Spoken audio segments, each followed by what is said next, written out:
Hey everyone! In this quick tutorial, I'm going to walk you through how to delete a page in Google Sites using the updated 2026 interface.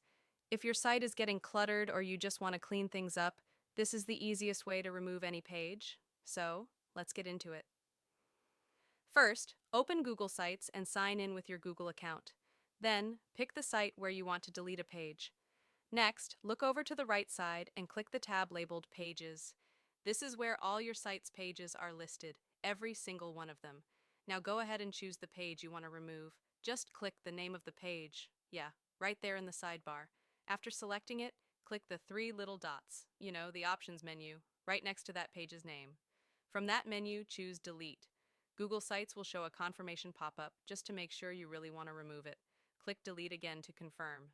And that's it. The page disappears from your site instantly. If the page had subpages, those might be removed too, depending on your structure. Oh, and just a quick tip. If you deleted the wrong page by accident, you can undo it right away using the undo button at the top. It only works for recent changes though, so don't wait too long. And that's how to delete a page in Google Sites using the 2026 layout. If this helped you out, feel free to subscribe for more quick Google tutorials, and yeah, I'll see you in the next one.